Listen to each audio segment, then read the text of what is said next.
Police একাডেমিতে প্রশিক্ষণ চলাকালে শৃঙ্খলা ভঙ্গের দায়ে অব্যাহতি দেওয়া পুলিশের 40তম ক্যাডেট ব্যাচের শিক্ষানবিশ ৩২১ জন এসআইকে পুনর্বহালের দাবিতে সচিবালয়ের সামনে অবস্থান কর্মসূচি পালন করেছেন।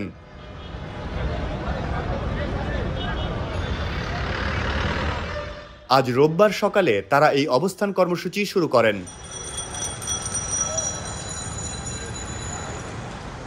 অলমোস্ট ৩৫৩ দিন ট্রেনিং সম্পন্ন করার পরে ৬ অক্টোবর হচ্ছে আমাদেরকে র্যান্ডমলি হচ্ছে আমাদের যে পিএ নাম্বার আছে ওইটা সিলেক্ট করে আমাদেরকে হচ্ছে পাসিং আউট প্যাড থেকে আলাদা করে ফেলে। আলাদা করে আমাদেরকে যে পাসিং আউটের যে কিট ছিল সেই কিটগুলো আমাদের থেকে নিয়ে নেয়, এখানে আমাদেরকে হচ্ছে প্যারেড থেকে আলাদা করে ফেলে। দেন পরের দিন হচ্ছে আমরা যখন ক্লাস টাইমে ছিলাম, ক্লাস ব্রেকের সময় 12টার সময় আমাদের 252 জনকে হচ্ছে আপনাদের 2টা এলিগেশন এনে শোকজ করছে। নাস্তা করি না আমরা, এটা এমন একটা এলিগেশন এনে আমাদেরকে হচ্ছে শোকজ করছে। যে ইস্যুটা ছিল 1 তারিখ, কিন্তু আমাদেরকে শোকজ করছে 8 তারিখ। তাহলে এই 7 দিন তারা কি করছে? কর্তৃপক্ষ আমাদের বিরুদ্ধে যে এলিগেশনটা আছে সেটা সম্পূর্ণ মিথ্যা, এটার কোনো ভিত্তি নেই, এটা একদম অপ্রাসঙ্গিক। আমাদেরকে ডিসচার্জ করার যে প্রসিডিউরটা ছিল, একাডেমির ইতিহাসে এমন প্রসিডিউর করে কাউকে ডিসচার্জ করা নাই।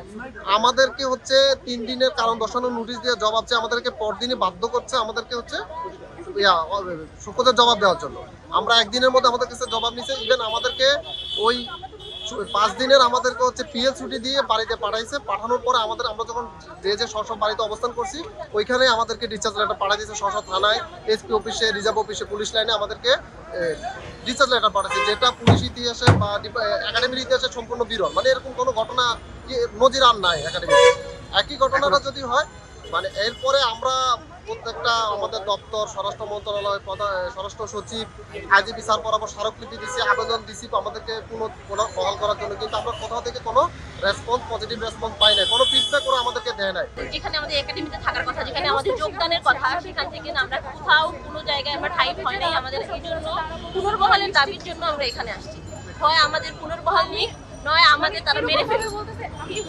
কারণ আমাদের আর কোনো জায়গা নেই, সমাজের চোখে আমাদের অপরাধী চোখে দেখানো হচ্ছে। আমাদের এই কারণগুলো দেখাচ্ছে, কারণগুলো আসলে হয়নি, দেখাচ্ছে নাস্তা না খাওয়ার জন্য এবং বিশৃঙ্খলা সৃষ্টির জন্য। একটা একাডেমিতে নিশ্চয়ই সুরক্ষার জন্য সিসি ক্যামেরা ফুটেজ আছে, তো তারা সেটা চেক না করে তারা আমাদের উপরে মিথ্যা একটা দোষারোপ করে আমাদের অন্যায়ভাবে বের করে দেয়, যেটার কোনো কিছুই আসলে হয়নি। যেটার অভিযোগ নিয়ে আসছে সেটা আসলে আমরা করিনি। পুলিশ একাডেমি থেকে প্রশিক্ষণ শেষ হওয়ার আগে ৩২১ জন শিক্ষানবিশ এসআইকে অব্যাহতি দেওয়া হয়। তখন প্রশিক্ষণার্থীদের স্থায়ী ঠিকানায় দেওয়া চিঠিতে অব্যাহতি দেওয়ার কারণ হিসেবে জানানো হয় তারা শৃঙ্খলা ভঙ্গ করেছেন।